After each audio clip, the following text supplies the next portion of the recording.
Some smells never wash out. Della Marsh had scrubbed her hands raw 1,000 times across 5 years, and still they came up smelling like rust and old copper. She watched the pink water spiral down the drain at the scrub sink, the way she always did at the dead middle of a night shift, and she told herself the same lie she told herself every night, that the smell was just the job, that it didn't belong to anyone she used to be. It was 3:42 in the morning at Holcomb Memorial, and the emergency department had settled into the grey, humming purgatory that only existed in the hours nobody wanted. The overhead fluorescents buzzed with a flat dead light that washed the color out of everything. The floors, the walls, the faces. Down the hall, a monitor chirped in lazy rhythm over an old man floating somewhere on a morphine drip. In Bay 4, a college kid who'd found the bottom of a bottle was groaning into a kidney basin, the sour reek of it cutting through the bleach. Della stood at the nurse's station with a paper cup of coffee gone cold in her palm, and she did the thing she was best at. Not the IV starts, though she could thread a catheter into a rolling vein in the dark. Not the charting, though hers was always flawless. The thing she was best at was being invisible. She kept her shoulders rounded. She kept her chin low. Her hair, an unremarkable ash brown, going quietly to grey at the temples, was pulled back into a bun so tight it pulled at the corners of her eyes. She wore her scrubs of full size too big, and she wore them that way on purpose, because loose cotton hid the things she didn't want. Seen the ropey burn scar that climbed out of her collar, the puckered shrapnel track? When the residents barked at her, she nodded. When they took credit for her catches, she let them. She was just Della, quiet, dependable, forgettable Della, who never argued and never explained and never ever showed anyone what her hands could really do. That was the whole point of being a ghost. Ghosts don't leave fingerprints. She drank the cold coffee anyway, and for one more hour she let herself believe it had worked. The ambulance door slammed open with a violent pneumatic hiss, and the quiet went to pieces. Coming in hot. The paramedic was half running, throwing his weight against the gurney. Male late 20s, face and neck trauma. Assault took a pipe to the throat. Airways closing. We couldn't tube him in the field. Sats are in the toilet. The man on the gurney was the wrong color. Della saw it from 15 feet away, that dusky blue-gray creeping up from the collarbones, and something in the oldest part of her brain came awake before the rest of her could stop it. Dr. Pruitt got to the head of the bed first. He was a senior resident with good hair and a louder voice than his hands deserved, and he snapped on his gloves like he'd seen it done on television. Let's intubate. Let's go, Blade. He got the laryngoscope in and froze. The throat was a swollen ruin. There was no airway to find. I can't. There's too much swelling. I can't see the cords. The monitor began to scream. Oxygen saturation 61. The young man's chest was heaving against nothing, his eyes rolling white, his heels drumming a panicked rhythm against the mattress. He was suffocating in a brightly lit room full of people, and the man in charge had both hands locked on a tool that wasn't going to work. "Get anesthesia," Pruitt said. His voice cracked down the middle. "Page anesthesia. Page ENT. Somebody." "There's no time." Della heard her own voice come out flat and low, and she hated it the second it left her mouth. He'll arrest. Before they reached the elevator, Pruitt's head whipped around. "Get back to the desk, Marsh!" But Della was already moving, and the woman who moved was not the woman who'd been hiding at the nurse's station. The dam she'd spent 5 years reinforcing didn't crack. It vanished, all at once, like it had never been there. Her hand found the surgical tray without looking. Scalpel. Her thumb landed on the notch at the base of the man's throat. The cricothyroid membrane found by feel, the way you find it, when the light is a chemical flare and the floor is shaking. One clean horizontal cut. A finger in to hold the space open. The bougie, then the tube, sliding home through the new opening with the economy of motion that was almost obscene in how little it cost her. She squeezed the bag. The chest rose. A real rise this time, full and deep. The monitor's shriek broke and stumbled and dropped into a fast, ugly, beautiful rhythm. 66, 74, 88. The blue drained out of the man's face like a tide going back to sea. The trauma bay had gone completely silent. Every nurse stood frozen. Pruitt was staring at the airway she'd built, at the 30 seconds of work that had just made every certification on his wall look like a coloring book. And Della felt the adrenaline singing in her blood, that old, terrible, familiar high, and the nausea right behind it. Because she had slipped. After 5 years, she had slipped in front of an entire room. She stepped back fast, folding herself small again, dropping her eyes to the floor. I read about it, she stammered, forcing a tremble into her voice, forcing her hands to shake. There was a video. I panicked. I'm sorry, doctor. You can take over now. I shouldn't have. Pruitt blinked and his ego rushed in to fill the hole his fear had left. Right? Yes, that was. Reckless. Marsh. Lucky. Get out of my trauma bay. She went. She practically ran for the locker room, and she made it, as far as the dented row of metal lockers before her knees gave out, and she slid down to the cold tile, pulling her knees to her chest, while her hands shook themselves apart. You're dead, she whispered into the empty room. You died in the river. You're a ghost. Ghosts don't do that. Ghosts don't get seen. She sat there a long time, smelling the copper on her own skin, waiting for the shaking to stop. She hadn't always been nobody. There had been a name once, stenciled on a flight helmet, and a call sign the pilots used over the radio, because they said her voice was the last calm thing a lot of men ever heard. Halo. Sergeant Della Marsh, flight medic, the one they put on the worst birds going into the worst valleys, because when everything was on fire, and folding in her hands stayed slow and her voice stayed level and the men in the back of her helicopter kept breathing. She'd spent 6 years putting torn boys back together at 120 knots. She'd held arteries shut with her bare fingers over terrain that had no name on any map a civilian would ever see. She was good, better than good, and she'd believed. In the stupid way the young believe, that being that good would be enough to keep her on the right side of the ground. It was supposed to be a routine extract. 2 wounded rangers, a hot landing zone in a river gorge, walls of black rock rising on either side. They came in low and fast, and the world lit up a wall of green tracer fire, reaching up out of the dark, the rotor screaming, the pilot fighting a bird that no longer wanted to fly. She remembered the impact as a sound that went through her teeth. She remembered cold water.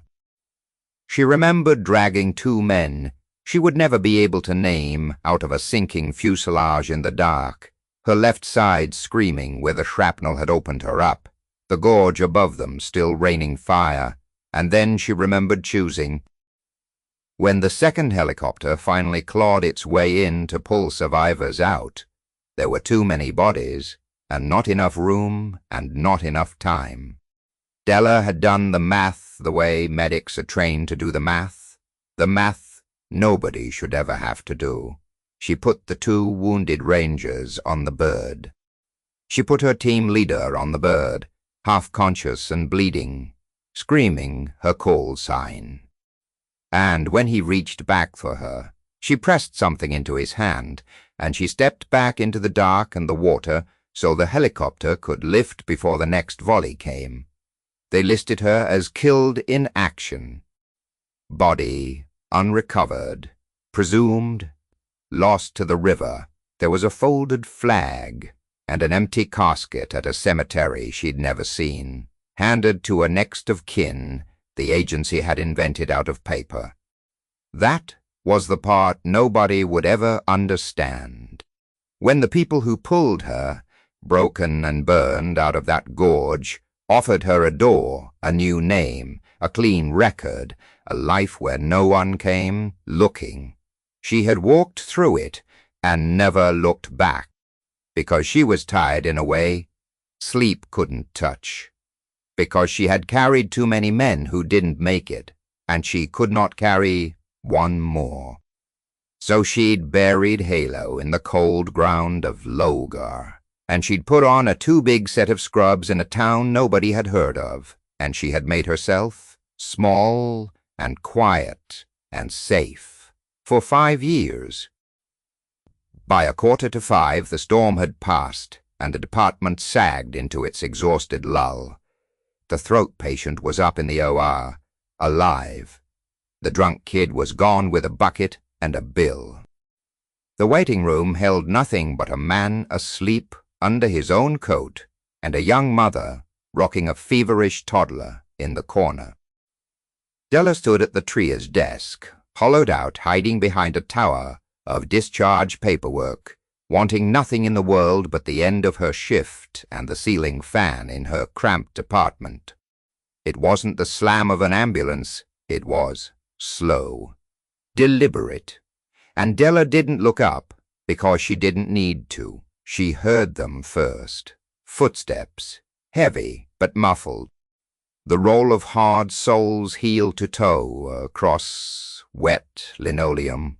The walk of men who had learned, in places without forgiveness, how to move quietly while carrying weight. Not the shuffle of the sick, not the stomp of the scared. Something that had nowhere it needed to rush, because it had already decided how the next few minutes were going to go. Then the smell reached her, and her lungs simply stopped.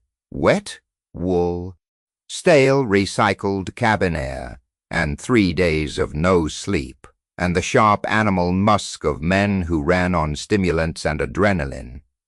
It was a scent she had not breathed in 5 years, and would have known in her grave. It went straight past every wall she'd built and detonated in the oldest room of her brain. She raised her eyes over the top of the monitor. There were 4 of them, standing just inside the doors, letting the glass seal shut behind them. They didn't look like recruiting posters. They looked like men who fixed oil rigs or broke horses, scuffed boots, faded canvas, dark weather-beaten jackets that sat a little too heavy at the waist, where something was holstered underneath beards. Sunken eyes ringed in the bruised purple of men who hadn't really slept in years, but it was the way they moved that gave them away. They didn't drift toward the desk. They fanned. Their eyes swept the room in fast, methodical grids, exits, corners, threats, and cleared it in under 2 seconds. She knew them. The lean one on the left, with the bad hand curled, half shut, and a scar she'd stitched by flashlight in a mud-walled compound that was Diaz. The big quiet one, Okafor, who'd carried a wounded man 9 miles once and never mentioned it again. The young one, Tully, who used to never stop talking and now stood gaunt and silent, his jaw working on nothing. And in the center, broader and grayer and 10 years older than the last time she'd seen his face, screaming her name over open water. Boone, her team leader, the man who had signed the paper that said she was dead. The man she had pushed away from herself into the dark so that he could live. Della's reaction was not brave. It was the raw, ugly panic of a cornered animal. Her hands went slick. The paperwork slid out of her grip and scattered across the floor. Run. Every nerve in her body said the loading dock was 80 feet down the left corridor. Hit the crash bar, trip the alarm, lose herself in the alleys before they processed it. She took half a step back. Her hip clipped the rolling chair. It squeaked, just once, tiny in the enormous quiet. And across 30 feet of sterile floor for one long, stretched-thin second, his eyes found hers and stopped. His weathered face didn't go to shock. It didn't go to anger. It went completely, terribly blank. And then he raised one hand, a small, flat gesture, and the three men beside him stopped moving. She hit the double doors to the supply wing at a dead sprint, her cheap shoes shrieking on the floor, her breath sawing in her chest. She heard them come after her, not running. They didn't need to run. They just closed the distance, patient and certain, the way water closes over a stone. She rounded the last corner, the red crash bar of the emergency exit. 10 feet away, then 5, her hand reaching. Her heavy, calloused palm closed over her shoulder, square on the thickest knot of her scar. 5 years of stillness fell away, and the thing underneath came up fast and lethal. She dropped her center, pivoted, drove her elbow back toward the throat behind her, her other hand already reaching for a blade she no longer carried. Boone caught the elbow in the air. He didn't force it down. He didn't twist. He just absorbed the strike, his grip iron, and somehow gentle at the same time, and held her there against the cold cinder block wall, while she thrashed and spat, her quiet nurse voice gone, replaced by a low animal growl. Let go. He let go. He stepped back and raised both hands, open to shoulder height, and he looked at her, really looked, his dark eyes tracking every line that 5 hard years had cut into her face. The other 3 filled the narrow hall behind him and stopped, dead, staring at her like men staring at something that had crawled up out of a grave. Tully made a small, broken sound. "My God, Halo," Boone said, and his voice cracked straight down the middle. "You really are a ghost. I don't know who you think I am." The lie came out shaking. "You need to leave." Boone didn't move. He reached into his jacket, and she tensed, ready to fight, ready to die a second time. But what he drew out was not a weapon. It was a coin. A brass challenge coin. Blackened along one edge, the metal warped, where fire had kissed it. Her unit's crest on one face, worn smooth. And she knew it the way you know your own heartbeat, because she had pressed it into his bleeding hand on the lip of a sinking helicopter 5 years ago, the last thing she'd given anyone before she stepped back into the river. He held it out on his open palm. "Security can't help you, Halo." The call sign hit her like a fist to the stomach. "We didn't come to drag you back," Boone said quietly. "We didn't come to burn your cover. We came to say thank you. You shouldn't be here." Her voice was flat now, dead, a voice built for radio chatter under fire. "Any of you, you walked through the front doors of my hospital. Took us 3 years just to believe the intel," Boone said. 2 more to get around the federal flags and find the right building. You left a thread halo, a fingerprint that snagged on the wrong database during a license renewal before a friend of mine scrubbed it quiet. You think you're the only one who died in that gorge?" He stepped closer, and the unbreakable thing in him came apart in the harsh hospital light. "I gave the order to lift," he said. "I felt you push me. I reached back, and you were already gone, back into the water, and the bird went up, and I watched the muzzle flashes where you'd been standing. We spent 5 years believing we left you to drown so the rest of us could fly out." He gestured behind him without looking. "Tully hasn't slept a full night since. Diaz's hand never worked right again, and he says that's fair. That's his receipt. Okafor doesn't talk anymore. And me," his voice frayed to nothing. "I drink until the lights go out, and when I wake up, I can still smell the river." The anger, that hot armor she'd thrown on, began to crack down the center. "We're not here to recruit you," Boone went on, the words coming harder now. "We're not here to wreck the life you built. We're on a transport out of the airfield in 3 hours, and we are never coming back to this town.